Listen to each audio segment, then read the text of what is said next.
Jadi ini, jadi proses di sana ini berbeda. Makanya ketika ajaran itu masuk susah, apalagi haji. Haji itu bagi orang Arab itu masalah. Kalau nggak saking kuatnya ajaran keyakinan, apa? Tawaf. Satu kalau musim panas, yang kedua syahwat. Orang Arab itu kalau lihat kaki, tangan dan muka, wah itu syahwatnya luar biasa. Sementara kalau tawaf, ini muka harus dibuka. Betapa kita bisa melihat orang-orang yang indah di sana. Sementara pada saat yang sama, yang laki-laki disuruh pakai baju, nggak boleh dijahit. Coba kalau mau ndablekan tinggal wes gitu aja. Ini sosiologi agama.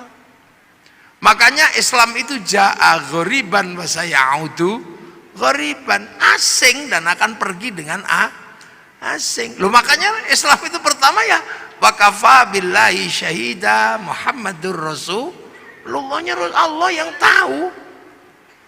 Sampai kemudian orang Arab ada yang bisa menerima. Nah itu yang disebut walladzina ma'ahu, orang yang bersama Rasulullah, para sahabat. Makanya sahabat itu ya orang Arab, karena Islam itu turun di Arab. Sahabat ya Abu Bakar, Umar, Utsman. Nggak ada sahabat namanya Joni gitu, atau Hardo, itu nggak ada. Ya nggak Danang, Edi, ya nggak ada. Wong itu baru terjadi proses di sana. Sampai akhirnya orang-orang yang mengikuti Rasul ini bentrok sama yang tidak mau. Makanya ada konsep asyidda'u alal kufar, marah sama yang kafir, yang nolak. Sampai akhirnya rekonsiliasi. Yang kafir masuk Islam, sudah. Wong ora ngerti kok ya enggak apa-apa. Abu Sufyan, abu-abu yang lain itu masuk. Islam dalam Al-Quran terdokumentasi ruhama ubainahum tarahum ruka'an sujada yabtaguna fadlan minallah waridwanan simahum fi wujuhi min atharis sujud. Jadi tidak ada yang lain, hanya Allah. Sampai akhirnya Islam itu keluar dari jazirah Arab. Nah itu digambarkan dalam Al-Quran ayat terusannya, dzalika mathaluhum fit Taurat wa mathaluhum fil Injil kazar'in. Islam itu digambarkan di Taurat dan di Injil seperti tanaman. Lah makanya kemudian ada yang nanam. Yang rukun Islam tadi itu, rukun Islam harus ditanam. Nah ada yang berangkat nanam ke Eropa, Tariq bin Ziyad. Ada yang berangkat nanam ke Cina, Sa'ad bin Abi Waqqas. Ada yang berangkat nanam ke Afrika, sahabat Salman, sahabat Bilal. Nah, ketemulah dengan dunia yang berbeda, manusia yang berbeda, budaya yang berbeda. Terus ada yang ditanam ke Indonesia. Lah makanya ketika ditanam ke sini, wong konsepnya kazar'in seperti tanaman, maka orang Jawa ketika menerima Islam, konsep yang dipakai adalah apa? Lir ilir tandure wusu milir. Jadi zar'in itu tanduran, maka orang Jawa menyebut tandur. Jadi aja dikira itu tembang ngarang, itu enggak. Kazar'in seperti tanaman. Mulane wong Jawa menyebutnya tandur. Lir ilir tandure wusu milir. Aja krucak-krucik to, Kang. Ya. Jadi tandur. Nah, itu ditandur di semua tempat. Yang tadinya wudhu, di sini nggak ada masalah. Karena apa? Di sini banyak air. Itu sholat nggak ada masalah di sini.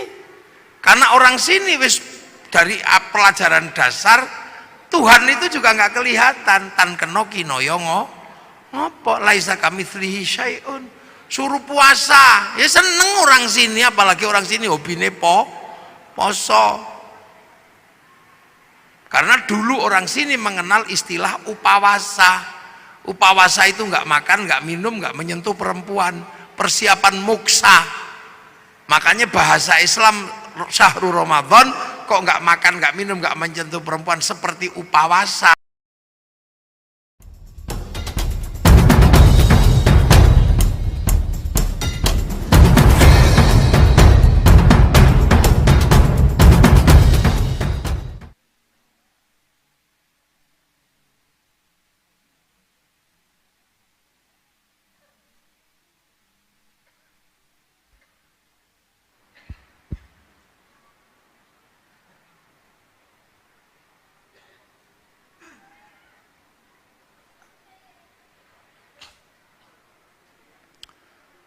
Assalamualaikum warahmatullahi wabarakatuh.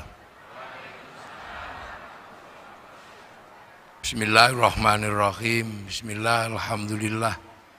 Wassalatu wassalamu ala rasulillah Sayyidina Muhammad ibn Abdillah wa ala alihi wa ashabihi wa azwajihi wa dhurriyyatihi wa ahli baitihi wa man tabi'ahum bi ihsan ila yaumil qiyamah. Para alim, para ulama, para kiai, sedaya takmir masjid, napa jenenge? Masjid Agung Sleman, Dr. Wahidin Sudirohusodo yang saya hormati, Bapak Bupati yang kita cintai.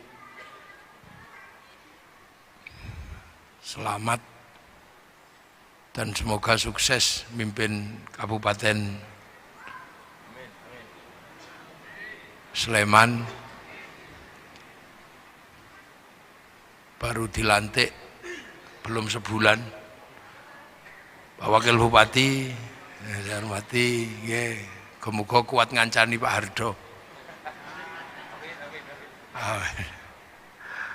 Pokoknya Pak Hardo Sare jenengan sing melek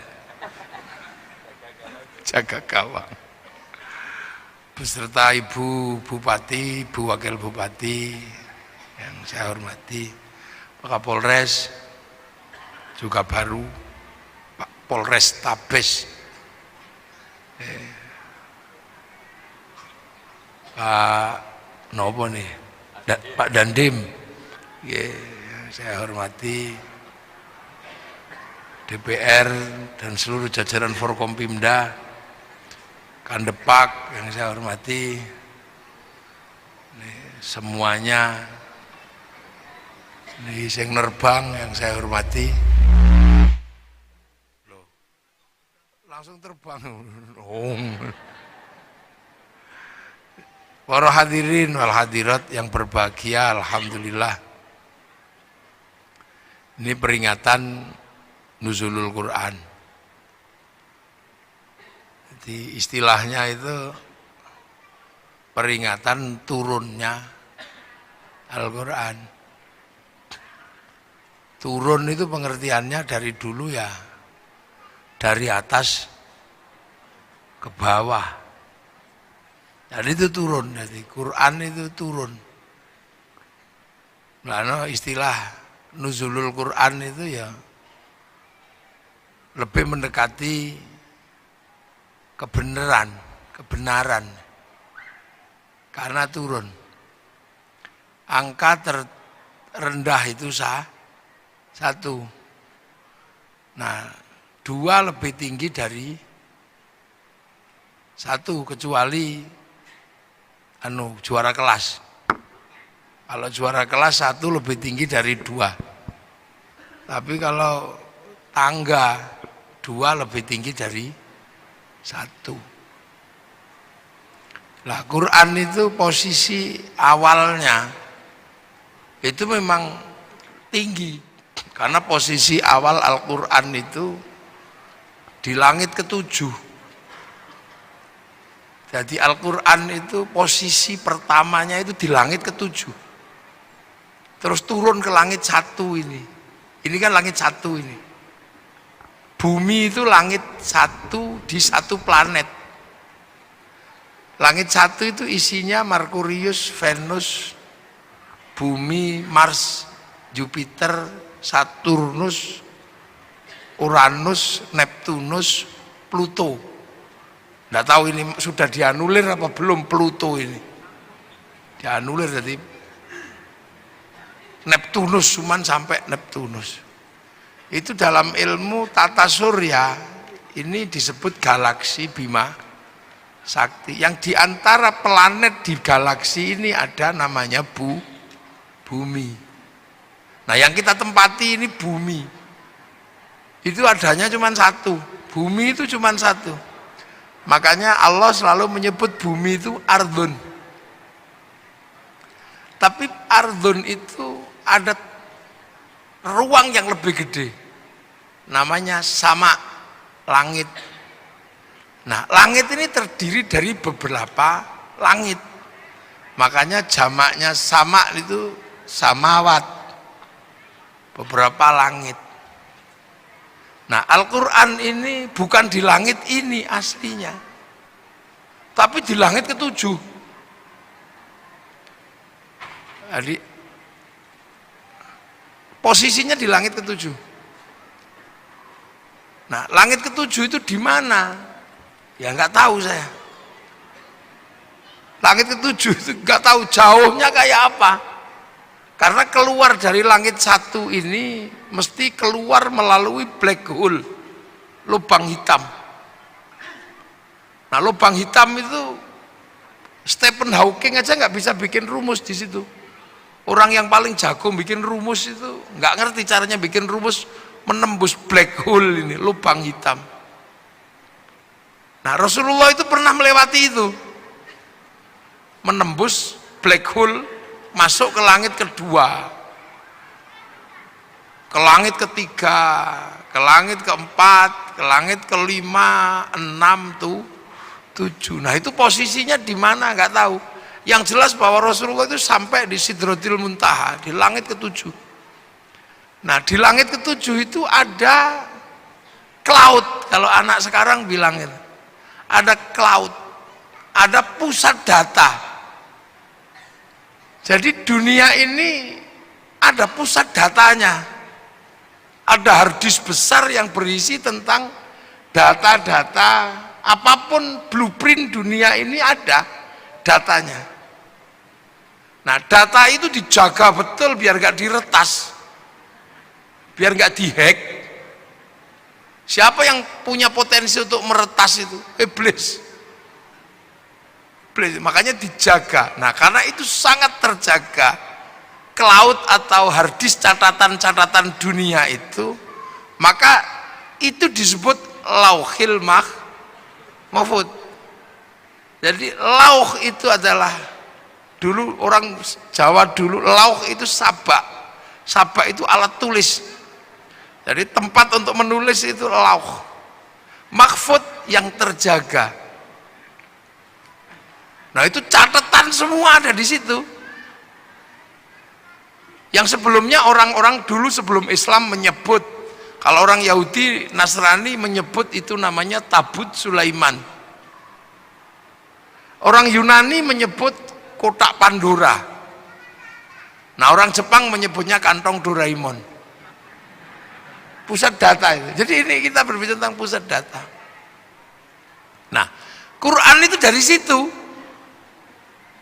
Bal huwa Qur'anum Majid fi lauhim mahfud. Jadi Quran itu downloadan sebenarnya. Yang download Rasulullah melalui proses sampai 15 tahun di Gua Hira, itu proses download. Makanya Quran itu turun itu seperti PDF, ada passwordnya. Nah, passwordnya ya alif lam mim, kaf ha ya ain shad, alif lam ra, itu password sebenarnya. Makanya itulah yang disebut algoritma Al-Quran. Kalau anak sekarang mungkin menyebutnya coding. Coding, jadi alif lam mim itu coding itu sebenarnya. Maka rumus membacanya beda. Rumus membacanya bukan pakai alif ba ta, tapi pakai abjadun hawazun. Ada ilmunya. Nanti kapan-kapan sampean datang ke Pondok Minggir, tak ajari cara baca codingnya itu. Kitabnya banyak, ada Al-Aufaq, kitabnya Imam Ghazali, yang oleh orang Indonesia disebut wafak atau rajah itu. Tiba-tiba ada huruf ain, ketemu mem, lam, terus tempelnya di pintu itu. Itu coding sebenarnya. Yang karena kita nggak bisa mencerna terus disebut bid'ah, disebut musyrik, karena kita nggak bisa mencerna.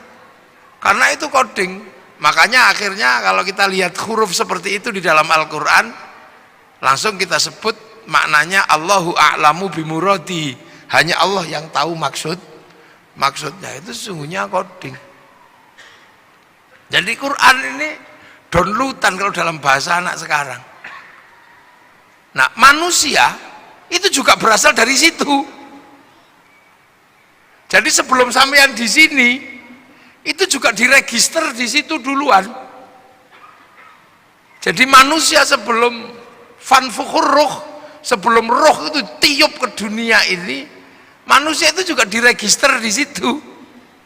Dicatat dulu di situ, di lauh itu. Ditanya, alastu birabbikum? Kamu lupa nggak kalau nanti kamu tak turunkan ke sana itu, ke bumi yang jauh itu, kamu lupa nggak kalau aku ini Tuhanmu? Sampean semua pernah jawab di hadapan Allah, qalu bala syahidna. Ya Allah, saya saksi bahwa engkau Allah. Ya sudah, akhirnya manusia juga diturunkan ke sini. Nah, ketika manusia diturunkan ke sini, terus tiba-tiba ya sama menjadi makhluk bumi. Makanya Quran itu disebut petunjuk. Petunjuk buat siapa? Buat manusia. Ibaratnya Al-Quran, ibaratnya pabrik itu mengeluarkan TV, maka di situ juga ada buku petunjuk pemakaian TV, buku petunjuk pemakaian handphone, buku petunjuk pemakaian ini. Makanya Quran itu disebut hudan, disebut petunjuk. Untuk siapa? Lil muttaqin. Gitu. Nah, muttaqin ini. Makanya muttaqin itu yang pertama kali adalah alladzina yu'minuna bil ghaib. Jadi jangan salah. Jadi karena ini sebuah sistem di mana sistem ini tidak semuanya bisa dibuka oleh manusia, maka Quran itu sebelum ini jadi petunjuk dikasih coding dulu. Alif lam mim. Loh, makanya muttaqin itu adalah orang-orang yang meyakini bahwa ada yang gaib. Karena apa? Ya karena nggak kelihatan. Nah, ini yang kadang terjadi perdebatan akhir-akhir ini, orang belajar coding disebut bid'ah. Orang belajar coding disebut musyrik. Ini sekarang ini banyak. Padahal Quran ini bukaan pertamanya ini coding, algoritma Al-Quran. Kalau ngerti algoritmanya ini dunia beres. Kenapa Cina itu begitu kuat? Karena dia mengerti algoritma digital domain internasional. Kenapa Amerika ini kuat? Karena dia menguasai coding algoritma digital. Dengan coding algoritma digital dia bisa ngambil uang dari seluruh dunia. Sampean bayar sekarang semua. Bayar. Makanya dilawan sama Cina pakai codingnya Cina, sehingga Cina berani ngelawan Amazon pakai Alibaba. Itu pertarungan pertamanya mana? Di codingnya, bukan di Amazon sama Alibaba. Kalau Amazon sama Alibaba itu sistemnya, di dalamnya ada namanya algoritma dan coding. Kalau coding dan algoritmanya tidak dikuasai, nggak bisa ngelawan. Bagaimana bisa ngelawan Facebook pakai QQ renden? Bagaimana bisa ngelawan WhatsApp pakai WeChat? Karena menguasai codingnya. Jangan dikira. Makanya logam dunia pun pakai coding. Sampai kalau pernah belajar kimia itu kan codingnya ada. Oksigen pakai coding. Maka orang kalau ngerti coding oksigen, dia bisa produksi oksigen. Samator kenapa kuat? Dia punya coding H2O-nya. Dia bisa bikin. Nah sampean nggak bisa bikin, ya keluar kentutnya doang. Loh ini coding, ini ilmu kekinian. Handphone itu bisa menghubungkan sini Amerika pakai coding. Satu coding algoritma, yang kedua coding logam. Ketika emas dipertemukan dengan ini loh, ini ki anak codingnya ngapain di sini nih? Makanya ora perlu kabel. Makanya laki-laki yang menguasai coding tentang perempuan bisa I love you tanpa harus berkata-kata. Loh iya. Makanya orang dulu kalau mencari coding itu puasa. Cinta perempuan kalau ditolak, cari codingnya. 3 hari 3 malam itu. Apakah pakai coding innahu min Sulaiman wa innahu bismillahirrahmanirrahim, atau pakai coding sun amat kaji hajiku jaran go. Yang kan gitu. Ini kita ini yang sekarang jarang sekali dibahas. Kenapa ya sampean selalu marah-marah itu? Yahudi dia menguasai codingnya, mempertemukan coding api dan coding air menjadi mesin.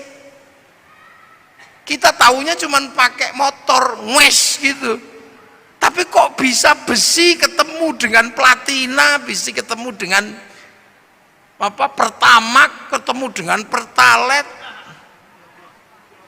Nah, saya nggak bakas itunya, ngapain bakas itunya? Itu bukan, saya nggak begitu. Itu nggak, itu loh. Tuh.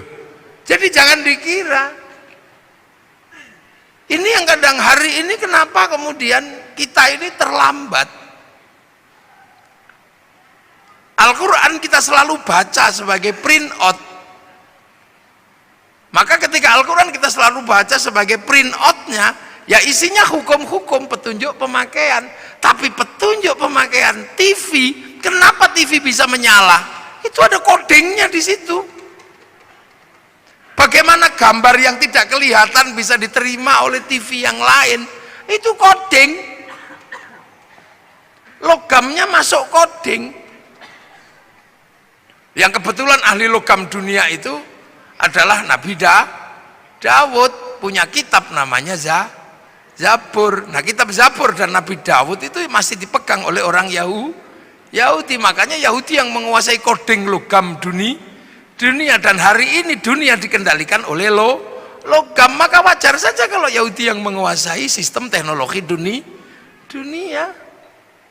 Lu jangan dikira sampean ini coding semua di sini nih. Kok bisa besi so ngirim gambar gitu. Lah itu. Jadi sampean jangan dikira Facebook ketika dia menguasai codingnya, dia punya uang 200 triliun setiap bulan dari Asia Tenggara. Ayo. Judi online. Ngeslot itu. Itu yang pertama kali dilakukan bikin coding dan algoritma. Bukan bagaimana cara ngambil uang secara manual, pakai coding. Makanya ketika sampean mau dapat uang dari bank, ya pakai coding, passwordnya harus pas. Pakai coding orang ya duitnya nggak keluar, walaupun ATM-nya diproduksi sama oleh bank yang sama. Lah ini. Jadi kita ini sebenarnya ada satu titik ini. Manusia ini, kalau dokter menyelesaikan manusia, itu pakai coding semua. Darah itu kodenya apa? Bukan kok kemudian DARAH, enggak. Seluruh partikel dalam tubuh manusia itu pakai angka, pakai coding. Kan gitu. Jadi kalau misalnya contoh Pak Hardo ini jadi bupati, proses jadi bupati dan bupati itu berbeda. Karena begitu jadi bupati, Pak Hardo dan Pak Wakil ini ketemunya bukan dengan bupati lagi, tapi ketemunya Sleman dalam angka. Ketemunya coding-coding semua itu. Tentara yang bagian nembak itu apa itu namanya? Apa? Tentara yang bagian kavaleri, bukan? Armet itu. Armet itu nggak ada di situ tembak, itu nggak ada. Itu pakai kode-kode semua, angka semua. Jadi jangan dikira. Nah inilah sebenarnya dari awal itu kita sudah cukup maju sebenarnya diajarkan bahwa Al-Quran ini adalah downloadan. Nah manusia ini juga produk dari sana, sama-sama dari pusat yang sama. Makanya manusia ketika turun ke sini dikasih paketan kan, ada paketannya itu. Karena dari pusat data yang di sana kasih paketan, rezekinya sekian, istrinya ini, nyawanya sekian gitu. Kalau paketannya habis ya kick, udah selesai.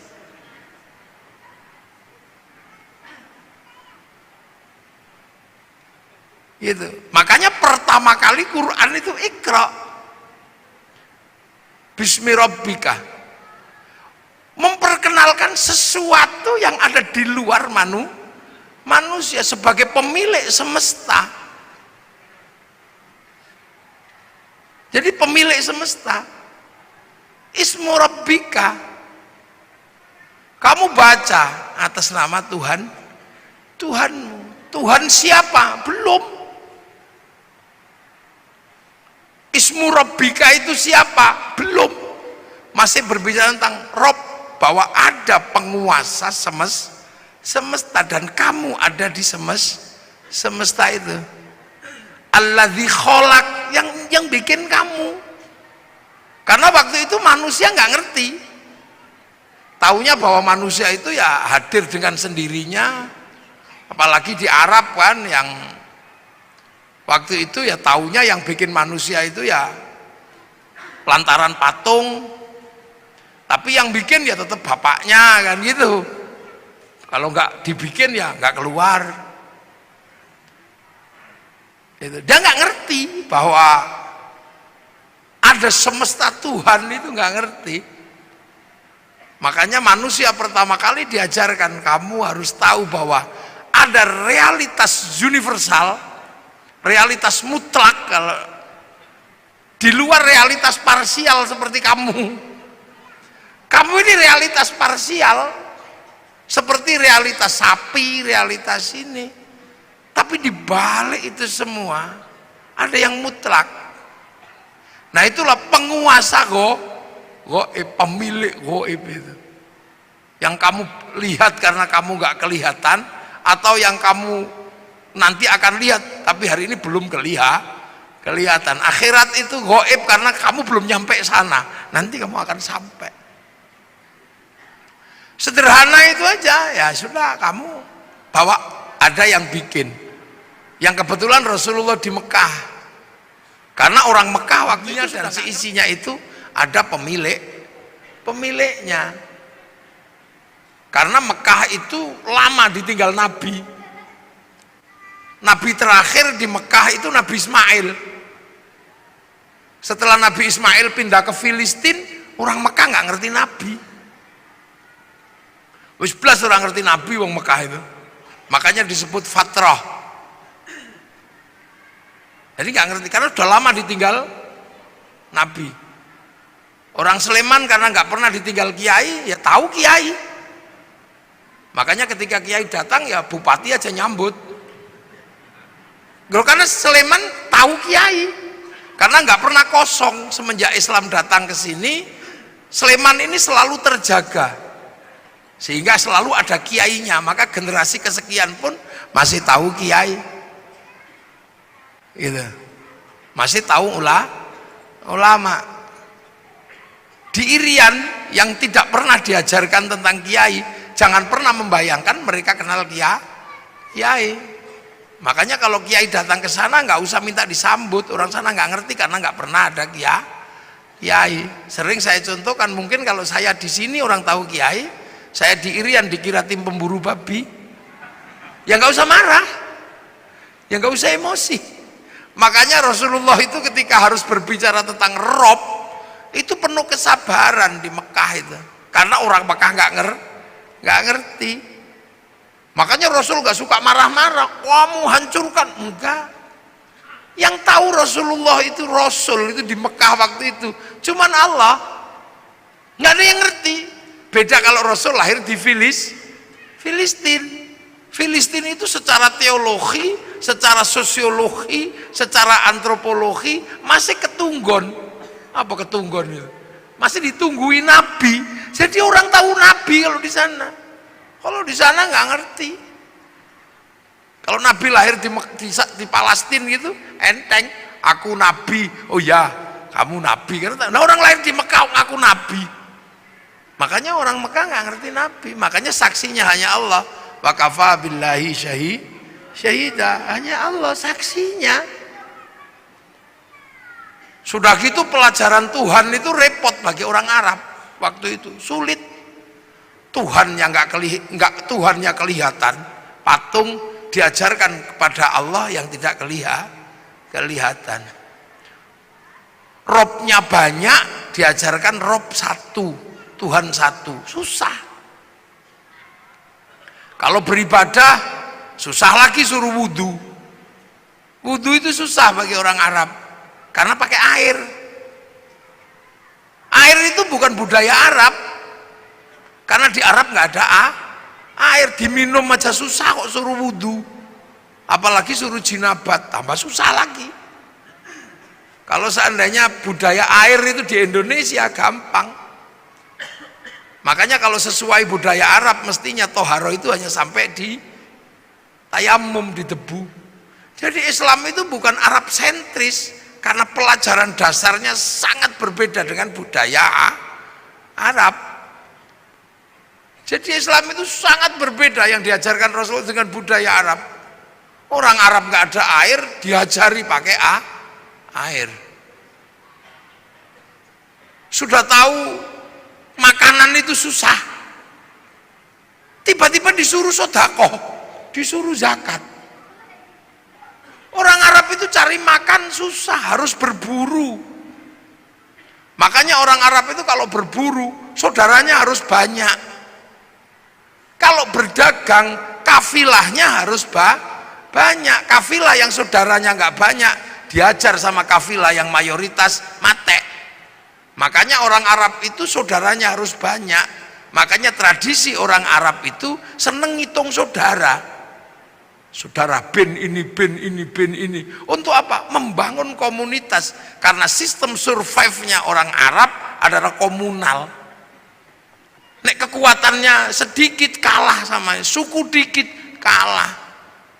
Begitu berebut air gitu, saudaranya cuma 5, ditabrak yang saudaranya 20, hilang. Sementara cari air di tempat lain susah. Ada pohon satu tiba-tiba berteduh di situ enak itu, kedatangan suku yang lebih besar ditabrak habis. Makanya mereka harus punya suku yang besar. Makanya orang Arab itu punya tradisi ngitung saudara, ibn al. Lah orang Jawa ya nggak terlalu ngitung, dipecat sama saudaranya yang ini hidup di sebelah situ hidup. Makanya orang sini itu kampungnya banyak. Karena apa? Hidup dimanapun bisa. Di lereng Merapi ya hidup, di pojok minggir ya hidup. Di mana aja hidup orang Jawa itu. Hidup sendiri itu hidup. Berdua gitu sama istrinya. Hidup di mana? Hidup cari air nggak susah, cari makanan nggak susah. Di Arab nggak bisa. Begitu ada sumber makanan yang berebut di situ banyaknya luar biasa. Makanya orang Arab harus punya saudara banyak. Makanya sampai di sini pun kalau keturunan Arab selalu ibin gitu. Kalau di sini nyaman, nggak boleh ngambil air di situ, bikin sumur di sebelahnya, ada sumbernya. Makanya di sini desanya banyak. Orang Arab kota karena untuk menguasai resources butuh saudara yang banyak. Nah itu makanya ketika makanan aja susah kok disuruh zakat, repot bagi orang sana. Apalagi suruh puasa, sudah tahu panas kayak gitu suruh puasa. Wah repot katanya, ajaran ini Tuhan ini merepotkan. Lu puasa itu bagi orang Arab ketika musim panas susahnya luar biasa. Orang sini puasa lari ke tepi sungai nyemplung beres, berteduh di bawah pohon pisang sambil sinsot enak. Makanya orang sini itu puasanya itu nggak khusyuk karena sumber makanannya banyak. Orang Arab kalau puasa khusyuk karena keluar rumah lihat padang pasir, siapa pengen makan padang pasir? Makanya orang sini kamu daripada keluar rumah lihat jambu, lihat apa, daripada itu mending tidur.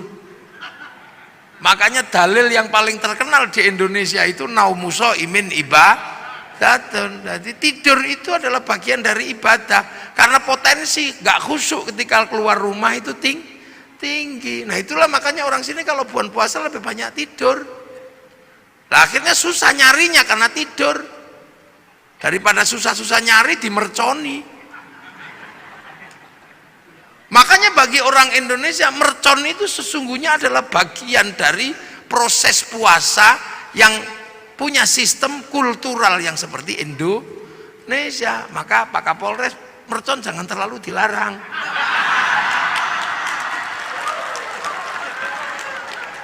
Loh ya kan, ada bagi lo ini budaya masing-masing sama. Orang Arab itu kalau zuhur asar satu-satunya tempat yang besar itu masjid, dan senang berkerumun. Makanya setiap waktu sholat mengumpulkannya nggak susah. Nah orang sini di rumahnya nyaman, di sawahnya nyaman, sehingga waktu sholat lebih banyak tercecer di rumah, tercecer di sawah. Orang sana pasti langsung datang ke masjid. Karena apa? Pusat komunal itu masjid. Makanya kalau di sana Allahu Akbar sudah di dalam masjid. Wong sudah nunggu semenjak sebelum sholat. Lah di sini nyaman di sawahnya, nyaman di kebunnya, makan. Ini jadi proses di sana ini berbeda. Makanya ketika ajaran itu masuk susah. Apalagi haji itu bagi orang Arab itu masalah. Kalau nggak saking kuatnya ajaran keyakinan, apa? Tawaf. Satu kalau musim panas, yang kedua syahwat. Orang Arab itu kalau lihat kaki, tangan dan muka, wah itu syahwatnya luar biasa. Sementara kalau tawaf, ini muka harus dibuka. Tak apa kita bisa melihat orang-orang yang indah di sana. Sementara pada saat yang sama, yang laki-laki disuruh pakai baju, nggak boleh dijahit. Coba kalau mau ndablekan tinggal wes gitu aja. Ini sosiologi agama. Makanya Islam itu ja'a ghoriban wa sayaudu ghoriban, asing dan akan pergi dengan asing. Loh makanya Islam itu pertama ya wa kafa billahi syahida Muhammadur Rasulullahnya Allah yang tahu. Sampai kemudian orang Arab ada yang bisa menerima. Nah itu yang disebut walladzina ma'ahu, orang yang bersama Rasulullah, para sahabat. Makanya sahabat itu ya orang Arab, karena Islam itu turun di Arab. Sahabat ya Abu Bakar, Umar, Utsman. Nggak ada sahabat namanya Joni gitu, atau Hardo, itu nggak ada. Ya nggak Danang, Edi, ya nggak ada. Wong itu baru terjadi proses di sana, sampai akhirnya orang-orang yang mengikuti Rasul ini bentrok sama yang tidak mau. Makanya ada konsep asyidda'u alal kufar, marah sama yang kafir, yang nolak, sampai akhirnya rekonsiliasi. Yang kafir masuk Islam, sudah, wong ora ngerti kok, ya enggak apa-apa. Abu Sufyan, abu yang lain itu, masya Allah. Islam dalam Al-Quran terdokumentasi ruhama ubainahum tarahum ruka'an sujada yabtaguna fadlan minallah wa ridwanan simahum fi wujuhi min atharis sujud. Jadi tidak ada yang lain, hanya Allah. Sampai akhirnya Islam itu keluar dari jazirah Arab. Nah itu digambarkan dalam Al-Quran ayat terusannya, dzalika mathaluhum fit Taurat wa mathaluhum fil Injil kazar'in. Islam itu digambarkan di Taurat dan di Injil seperti tanaman. Lah makanya kemudian ada yang nanam. Yang rukun Islam tadi itu, rukun Islam harus ditanam. Nah ada yang berangkat nanam ke Eropa, Tariq bin Ziyad. Ada yang berangkat nanam ke Cina, Sa'ad bin Abi Waqqas. Ada yang berangkat nanam ke Afrika, sahabat Salman, sahabat Bilal. Nah, ketemulah dengan dunia yang berbeda, manusia yang berbeda, budaya yang berbeda. Terus ada yang ditanam ke Indonesia. Lah makanya ketika ditanam ke sini, wong konsepnya kazar'in, seperti tanaman, maka orang Jawa ketika menerima Islam, konsep yang dipakai adalah apa? Lir ilir tandure wusu milir. Jadi zar'in itu tanduran, maka orang Jawa menyebut tandur. Jadi ojo dikira itu tembang ngarang, itu enggak. Kazar'in seperti tanaman. Mulane wong Jawa menyebutnya tandur. Lir ilir tandure wusu milir. Ojo krucak-krucik to, Kang. Ya. Jadi tandur. Nah, itu ditandur di semua tempat. Yang tadinya wudhu, di sini nggak ada masalah. Karena apa? Di sini banyak air. Itu sholat nggak ada masalah di sini. Karena orang sini wis dari pelajaran dasar, Tuhan itu juga nggak kelihatan. Tan keno kinoyongo ngopo laisa kamitslihi syai'un. Suruh puasa, ya seneng orang sini, apalagi orang sini hobine poso. Karena dulu orang sini mengenal istilah upawasa. Upawasa itu nggak makan, nggak minum, nggak menyentuh perempuan, persiapan muksa. Makanya bahasa Islam syahrul Ramadan kok nggak makan, nggak minum, nggak menyentuh perempuan, seperti maka syahrul siam disebut bulan puasa karena ditanam di sini. Sholat ya ditanam di sini, sembahyang Allah tanam sini, pengiran. Saya ini mestinya syaikhun ustadzun, tanam sini dadi kiai. Ya kudu trimo jejeran karo kebo Kiai Slamet, tombak Kiai Pleret, musola langgar, Allah pangeran, malah ono sing ngarani sing ngecat Lombok. Ya itu biasa. Sampai hari ini sing teko dhisik Honda, ya walaupun RE King ya tetap disebut Honda. Karena yang datang pertama Aqua, maka Ades pun ya rela disebut Aqua. Nasional disebut Sanyo. Seluruh pembalut ya Softek. Ya ini namanya sosiokultur. Jadi jangan dikira agama itu tidak, karena dipakai manusia punya budaya, punya pengetahuan. Ya kan, begitu ditanam di sini orang nggak boleh lagi ribut masalah jenggot. Karena apa? Manusia sini rasnya mongoloid. Ras mongoloid tidak punya jenggot. Kalau ras Semit bangsa Arya punya jenggot. Makanya sahabat dan orang Arab sampai sekarang masih punya jenggot seperti Nabi karena bangsanya sama. Maka jangan ribut di negeri dengan ras tidak berjenggot.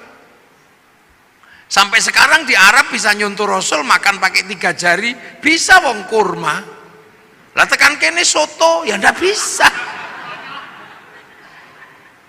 Sampai sekarang di sana jubahan masih bisa karena kultur dan geografinya masih sama. Orang sini pakai jubah ya nggak bisa nanam padi. Makanya jubah baju syar'i dipotong. Potongan baju syar'i namanya syar'un. Orang sini nggak punya huruf ain, punyanya monggo botongo, maka syar'un jadi sarung, saruan jadi sarungan. Maka orang sini nggak perlu ribut masalah katok cingkrang karena fleksibel. Sampai nek pengen cingkrang lintingan sing rodok dhuwur. Nek pengen medun plotrokno beres. Makanya sarung itu adalah titik kompromi antar isbal. Lho mangkano enakan di sarungan karo kathok. Nek kathok ra iso medun, ra iso munggal. Nek sarung iki plotrokno iso cincik sampai pas dengkul ya iki. Loh, ini titik-titik kompromi. Loh jangan dikira. Makanya ketika Quran dibaca di sana ya masih bisa. Zaman sahabat ya masih bisa baca Quran, wong muridnya Nabi. Tabiin ketika yang jauh dari Arab nggak bisa baca Quran, yang lungkek-lungkek kayak cacing gitu, nggak bisa. Makanya terus tahun 65 Hijriah Quran itu dikasih titik-titik. Itu anyar itu. Nun ada 1 titik di atas, ba ada di bawah, tak 2. Itu zaman Abul Aswad Ad-Du'ali tahun 65 Hijriah.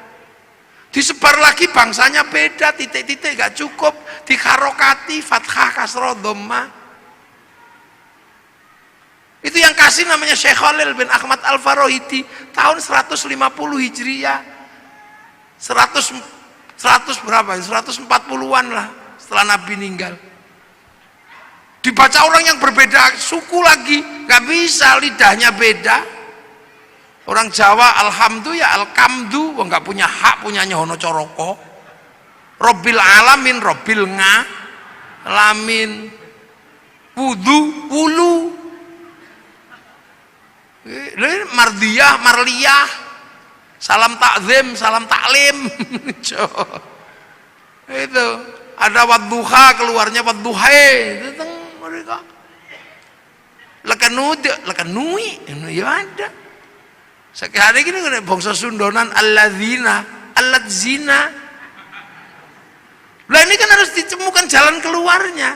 Penelitian tahun 200-an Hijriah. Namanya Abu Ubay Qasim bin Salam, hasil penelitiannya dibukukan dalam ilmu At-Tajwid fi Qiraatil Quran. Loh. Jadi ojo sampean bayangno, Islam itu di sana sampai ke sini nih butuh perjuangan karena ketemu bangsa yang berbeda. Ditanam di tempat yang berbeda. Prinsipnya cuma satu, tumbuh enggak tanaman ini. Akhraja syat'ahu fa'azarahu fastagladhu fastawa ala suqih yu'jibu zurra' al-yaghidhu bimul kufar. Tanaman ini tumbuh enggak?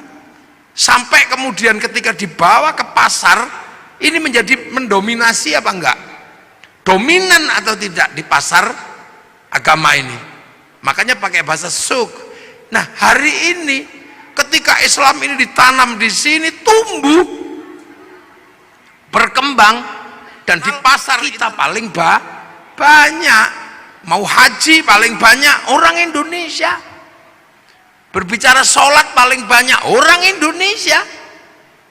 Orang hafal Quran orang Indonesia. Setiap kiroah juaranya dari Indonesia. Masjid paling banyak Indonesia. Jadi ketika berbicara konsep agama Islam dan pertumbuhannya yang ditanam di Eropa macet, Yang ditanam di Afrika ya segitu-gitu aja. Yang ditanam di Cina juga nggak tumbuh, tapi yang ditanam di sini tumbuh subur menjadi dominasi pasar dunia. Loh kok gitu, ada yang mengatakan Islam terbaik ada di mana? Ya di sini. Ya di sini. Makanya saya kalau mau belajar identifikasi agamanya nggak usah jauh-jauh. Karena identifikasi agamanya jauh-jauh, akhirnya ribut di masalah simbolik, ributnya di jenggot. Jenggot ini bukan masalah prinsip, karena ini masalah perbedaan bangsa. Kok tiba-tiba di sini ribut masalah jenggot? Kalau ribut masalah jenggot ya di Afghanistan sana, yang bangsanya masih jenggotan semua.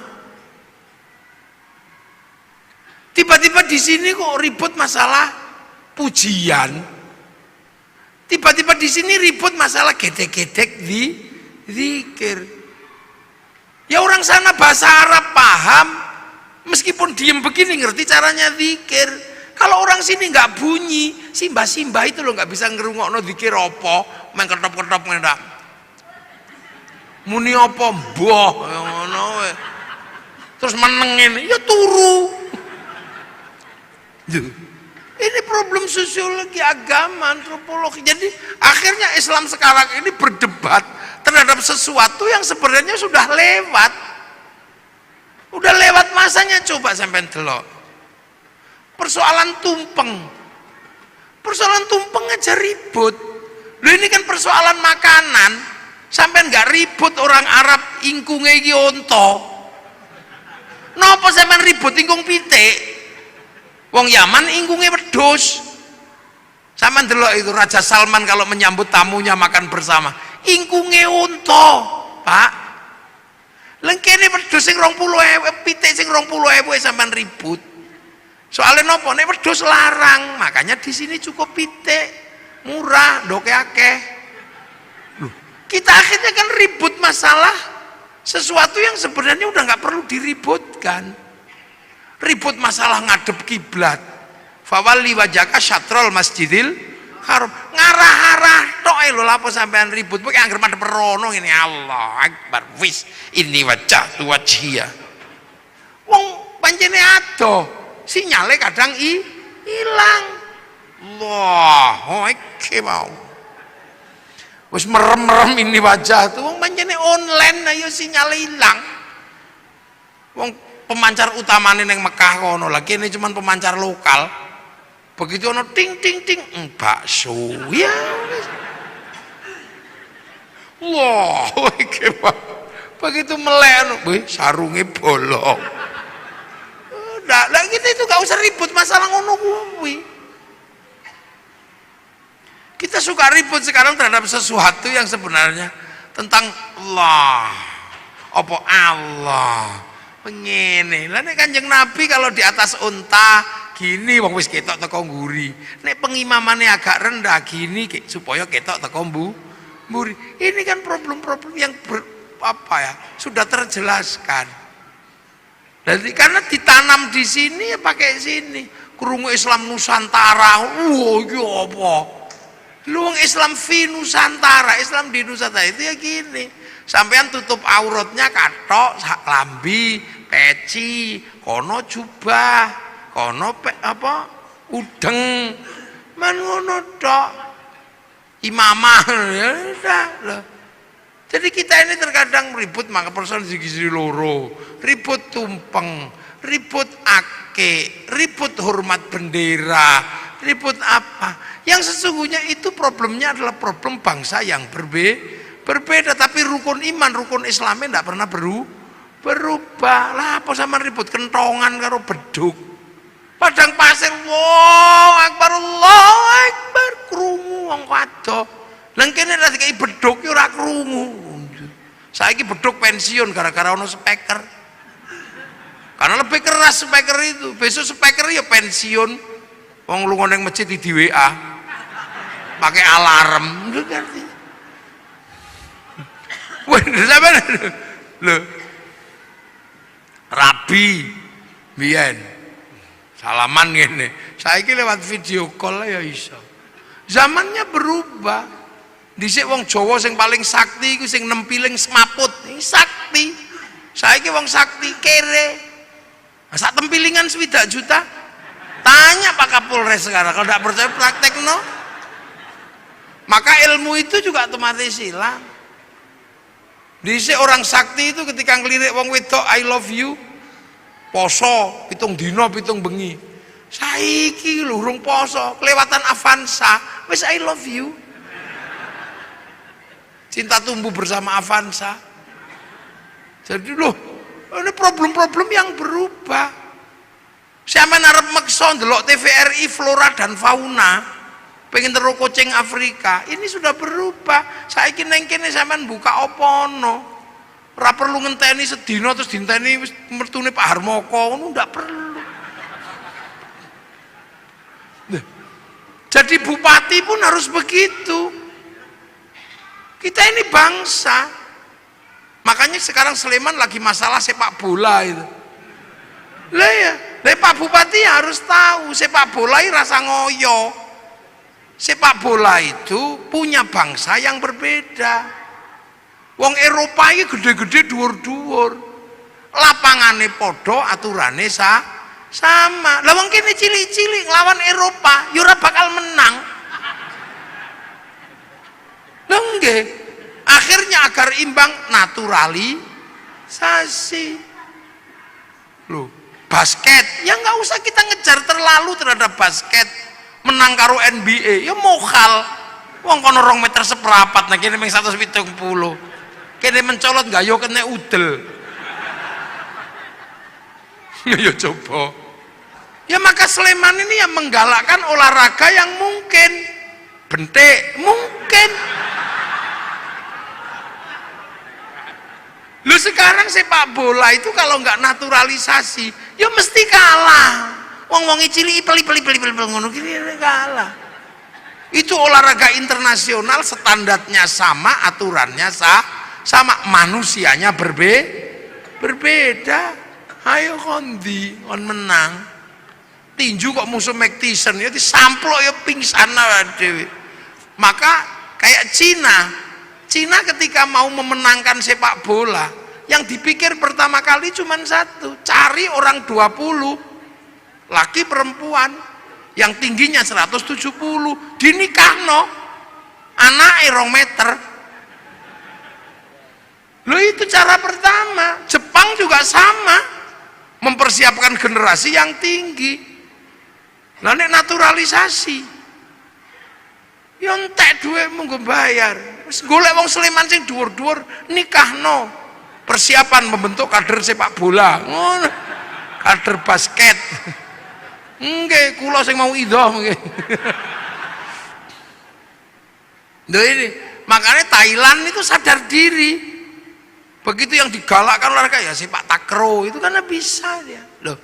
Jadi seluruhnya ini menyesuaikan. Pabrik mobil, pabriknya sama. Ketika dikirim ke Eropa ya setirnya kiwo, kirim rene tengen. Loh, ya itu sudah apa? Terus neng kene kono sepion, kene sepion. Sana sepion adalah untuk melihat belakang, sini sepion untuk takon. Sepi rayon, sepi. Jadi sampai jangan bayangkan. Rasulullah makannya ya kurma, maka zakatnya juga kurma.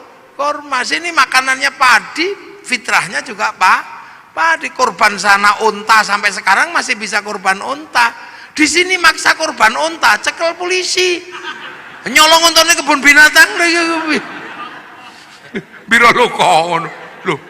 Ini jadi ini sebenarnya sudah.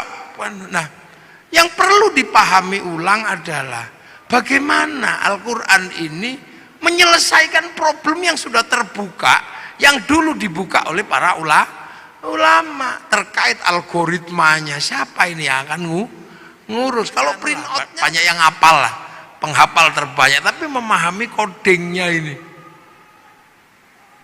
Karena manusia sama-sama dari sana, Quran dari sana. Makanya manusia itu bisa dikirimi Quran. Seperti provider handphone Dia menurunkan kartu. Nah, antar kartu ini bisa saling tukar data, karena data ada di provider. Makanya kartu ini kirim data sana bisa. Tergantung kita mau paketan apa. Yang penting punya wifi. Ini tidak punya wifi, ya cari wifi gratisan. .co.id. Sama manusia ini juga bisa kirim Al-Quran, kirim Fatihah, kirim apa. Yang penting ketika kirim punya wifi. Kalau nggak punya wifi, cari wifi gratisan. Wifi-nya siapa? Wifi-nya Nabi, wifi-nya wali. Namanya tawassul. Nah, kenapa Nabi wali paketannya gede? Karena download. Nabi wali itu download. Qalu rabbuna Allah tsumastaqamu tatanazzalu alaihimul malaika alla takhafu wala takzanu. 3 tahun ya Allah ya Allah ya Allah ya Allah. Ono sing 3 tahun Sunan Kalijogo. Syekh Abdul Qadir 25 tahun ya Allah ya Allah ya Allah. Download, maka wali-wali itu paketannya besar. Makanya bisa mengerti hati orang karena bisa meretas. Wali-wali mau macam-macam sampean dihack karo para wali wae sampean paketannya gede, wong download. Nah, sampean kalau diajak download langsung tidur. Ya Allah ya Allah ya Allah ya Allah. Ya Allah ya. Alayo gringgingan. Loh ini kita ngomongin Al-Qur'an. Makanya Al-Qur'an ini sesungguhnya adalah bukan sesuatu yang hanya semata-mata bisa dibaca dengan irama. Ada di balik situ ada codingnya. Sampean menguasai codingnya itu, beres urusan dunia. Sampean rande duit ngerti codingnya, sudah tulis aja, ditempel aja di pintu tol, tok gitu. Coding duit ning Al-Qur'an. Orang kaya lewat situ mesti inget sampean jenenge. Tak tulis coding prek, muafik ngono ya elek kok iki. Mlane wong biyen ana angel di coding wis rampung. Lah ngono terus diarani klenik ngono yang itu yang salah. Padahal zalikal kitabul la raiba fi, pertama niku hudal lil muttaqin alladzina yu'minuna bil ghaib. Nah saiki anggar krungu ghaib ngono gudiken. Lupa dah Al-Qur'an itu ya kudu pertama kali ya kok gaib. Makanya ada orang belajar ilmu hizib, ilmu mahabbah, ilmu apa itu karena apa? Bahwa jangan sampai gaib itu menjadi pemikiran tok, tapi dia harus menjadi experience of religion, pengalaman keagamaan. Makanya ono sing sampai jerokno zikir gede, ya Allah ya Allah ya Allah ya Allah ya Allah ya Allah gitu. Nah, untuk itu semua sampean harus ngerti donya niki ana sing duwe sapa? Rob, pangeran. Nah, ismu rabbika iku sapa ae, sapa apa jenenge pangeranmu. Makanya Quran pertama kali Fatihah. Fatihah itu bunyi pertama apa? Bismillahirrahmanirrahim. Sebut asmane Gusti Allah. Nah, ismu rabb iku sapa ae? Ya 99 iku walillahil asmaul husna fad'uhu biya. Makanya ada orang yang seumur hidupnya cuma nyebut-nyebut tok. Ya Allah ya Allah ya Allah ya Allah ya Allah ya Allah ya Allah. Loh, perintah pertama sebut asma Allah. Sebut. Ndas wong ra iso muni diajari apa? Gede-gede ya Allah ya Allah ya Allah ya Allah. Tangan nggak bisa bunyi cekeli tasbih, bokong nggak bisa bunyi suruh duduk. Kaki nggak bisa bunyi suruh sila, supaya semua bisa menyebut asma Allah. Dok subhanallah, pecak telek masya Allah, ngelunggui udut iya Allah. Ini kan pelajaran dasar, sebut asma Allah. Makanya kalau ada orang gedek-gedek, oh coba lokno, kan itu mengajari kepalanya agar bisa mengenal Allah. Nek ana wong nyekel tasbih, oh coba lokno karena mengajari tangan menyebut asma Allah. Nek ana wong sila, coba nesoni, itu kaki sedang diajari menyebut asma Allah. Nah nanti kalau semua asma ini sudah kamu sebut, hatimu akan apa? Tumbuh, nyumber itu apa?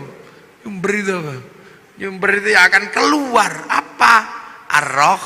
Ar-Rahman, kamu akan tahu semesta Tuhan bahwa Allah itu penuh belas kasihan. Ar-Rahman kang welas asing dalam dunia lan akhirat. Jadi sesuatu di dunia dan di akhirat itu dapat rahmatnya Allah. Makanya sampean nggak usah marah sama orang. Cina, ini lo Cina itu neng dunia berarti oleh welas asih Gusti Allah. Makanya orang Islam itu bisa berhubungan sama Cina dengan inten. Kapan? Ya ketika sholat. Orang sholat pasti berhubungan sama Cina secara inten. Kenapa? Karena sholat itu nutup aurat. Tutup aurat itu kain. Kain itu urusannya pabrik kain. Nah pabrik kain itu sing duwe Cina. Mula aja ngamukan karo Cina ne lunga udah. Loh, ini dunia ini nggak ada yang berdiri sendiri. Ngaji malam hari ini Jepangnya ra teko, mike teko. Sampean wudu itu urusannya sama air, tapi air diurus sama pipa sanyo diurus Mas Pion. Sampean ra entuk ngamuk pabrik. Lunga haji pesawat dae wong Yahudi mati sampean nglangi.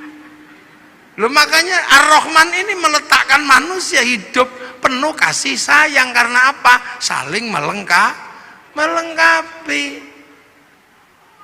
Itu kurikulum dasar menjadi manusia yang integrated.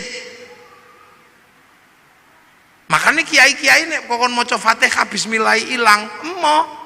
Karena sampai kehilangan bismillah dia akan kehilangan kurikulum dasar menyebut asma Allah. Mulane wong nek maca Fatihah kok bismillah ilang, dia nggak punya kurikulum dasar menyebut Allah. Begitu ra duwe kurikulum dasar menyebut Allah, ya kaku. Makanya wong nek maca Fatihah bismillah ilang, keras. Dikit-dikit marah. Nah ini di sini ini sebenarnya adalah pembelajaran dasar. Nah hal-hal seperti ini kadang tidak disampaikan. Karena apa? Ini butuh konsekuensi logis. Konsekuensinya apa? Harus ada laboratorium Al-Quran misalnya. Depak Sleman harus membuat laboratorium untuk belajar coding Al-Quran. Itu Depak harus tanggung jawab. Kalau Depak tanggung jawab, ya bupati harus biayai.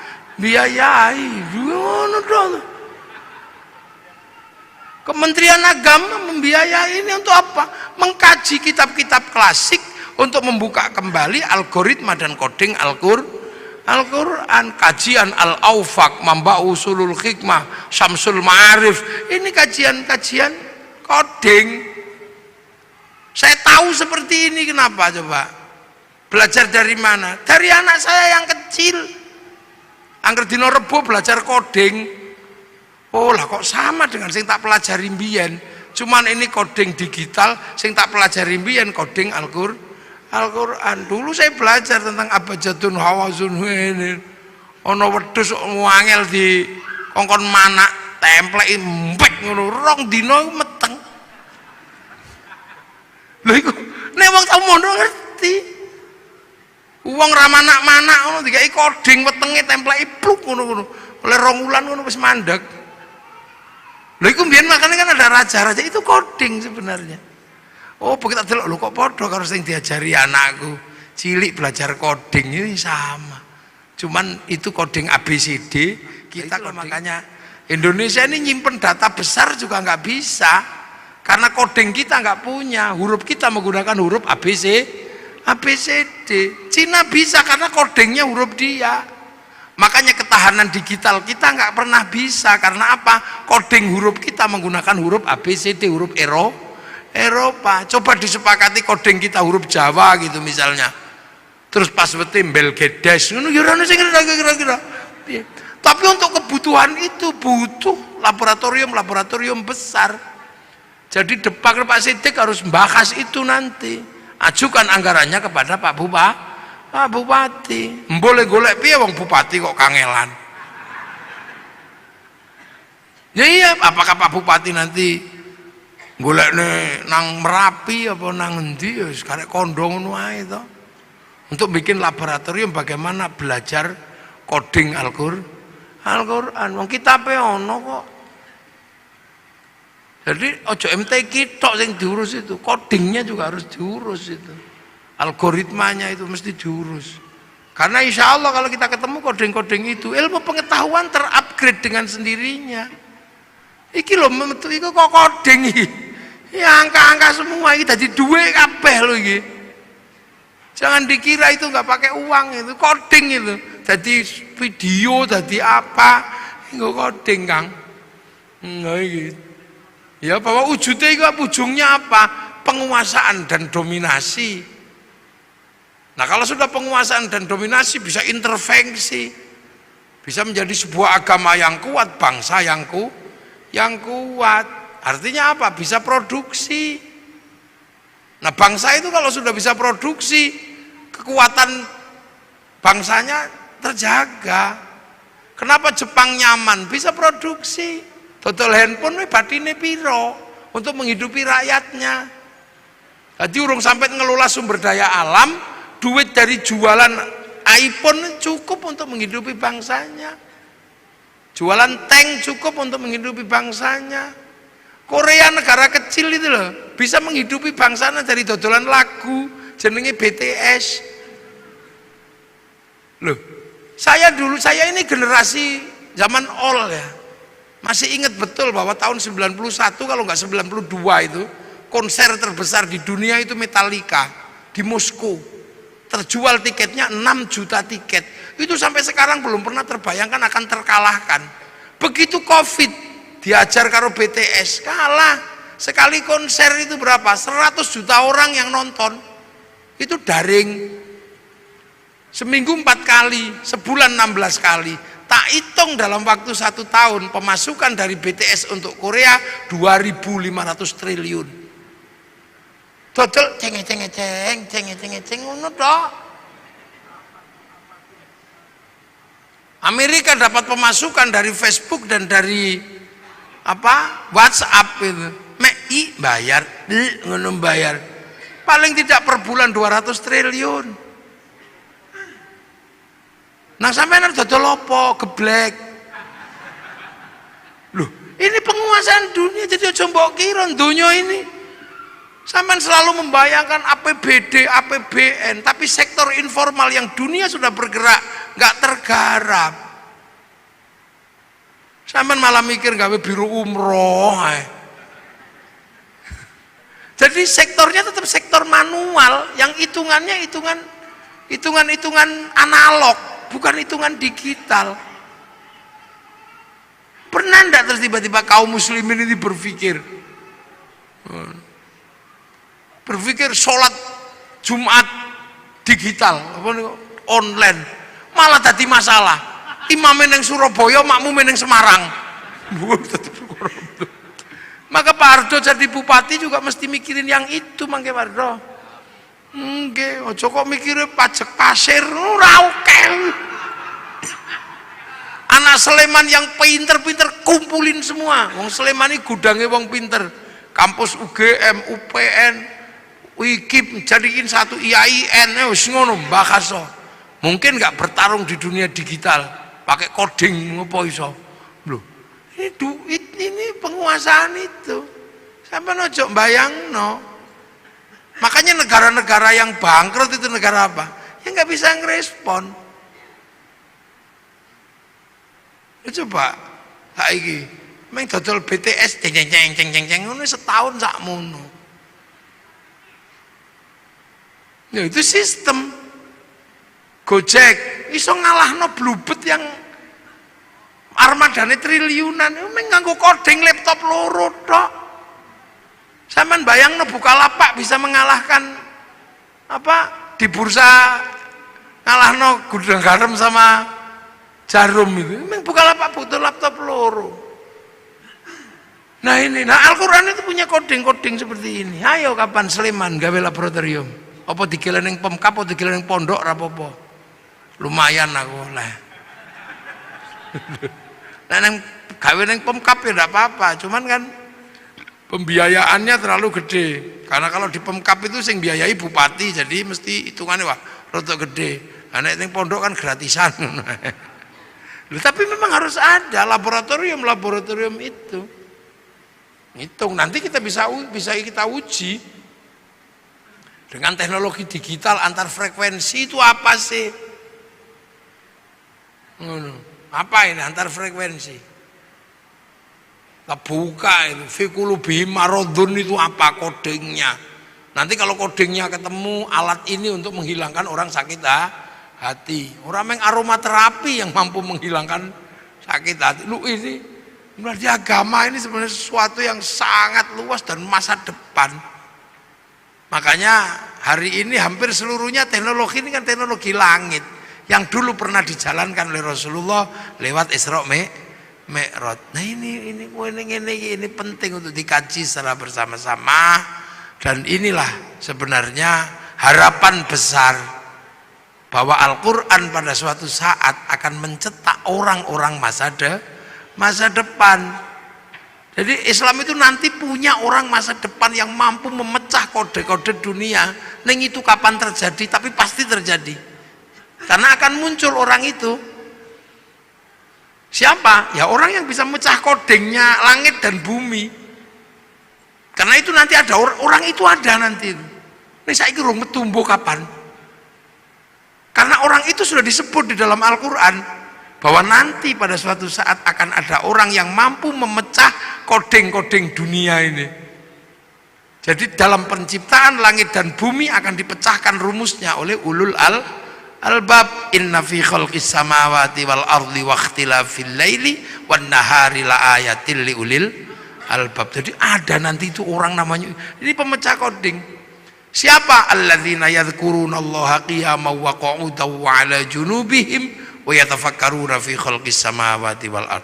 Orang yang berpikir secara maksimal, berdiri mikir, duduk mikir, terlentang mikir. Artinya nggak linier, nggak mikir sambil duduk tok. Dia nggak linier terhadap isi dunia, dibongkar semua. Duduk mikir, terlentang mikir, berdiri mikir. Sampai nanti hasilnya ensiklopedik. Rabbana ma khalaqta hadza batila. Ya Allah, enggak ada yang sia-sia. Subhanaka faqina adzabannar. Minta perlindungan dari api neraka.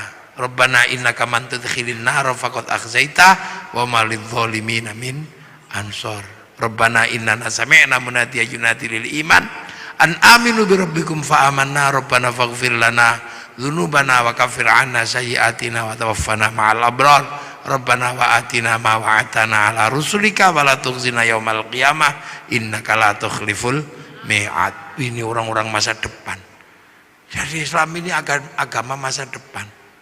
Hari ini yang sudah memecah koding-koding besar itu Taurat dipecah kodingnya, Injil dipecah kodingnya, sehingga pergerakan Injil, pergerakan Taurat yang ke arah barat mampu membangun peradaban Eropa yang sedemikian gede. Nah, Al-Quran ini bergeser. Sanggup nggak kita memecah koding-koding besar itu sehingga menjadi bagian dari problem solving untuk bertarung di dunia masa depan. Semoga kita semua masih menangi zaman itu. Syukur-syukur di kehidupan ini generasi itu akan muncul dan kita menjadi bagian dari perubahan besar nuzulul Quran. Al-Fatihah. Rabbil alamin arrahman arrahim maliki yaumiddin iyyaka na'budu wa iyyaka nasta'in ihdinas siratal mustaqim siratal ladzina an'amta 'alaihim ghairil maghdubi 'alaihim waladdallin amin. Bismillahirrahmanirrahim alhamdulillahirabbil alamin hamdan na'imin hamdan syakirin hamdan yuwafi ni'amaka fi mazida ya rabbana lakal hamdu kama yanbaghi li jalali karim wa 'azimi sultanik. Allahumma iftah 'alaina futuhal 'arifin Allahumma iftah 'alaina futuhal 'arifin Allahumma iftah alaina futuhal arifin bihikmatika wansur alaina rahmatak wa dzakirna wa nasina dzurriyyatika ya Allah ij'al auladana dzurriyyatan minal khair al-ibadal Qur'an usmul qiyamah bidun wasil maqasidana maqasidul akhirah wa rizqan halan baina abaina ummatina min syekh masyayikh jamil masyayikh al muassis Sulaiman ya Allah maghfir lahum warhamhum wa'fa'anhum Allahumma la tahrimna ajrahum wa la tabdil ba'dhum wa lahum Allahumma ij'al qabrahum tabaradil jinan Allahumma ij'al madhum jamil qubur min Rasulullah bi aqlana rijal rabbika radiyatan mardiyah فادخلي في عباد الجنة ربنا آتنا في الدنيا حسنة في الآخرة حسنة وقنا عذاب النار صلى الله على سيدنا محمد والحمد لله رب العالمين. فاتحة. ghairil maghdubi alaihim waladdallin. Amin. Assalamualaikum warahmatullahi wabarakatuh.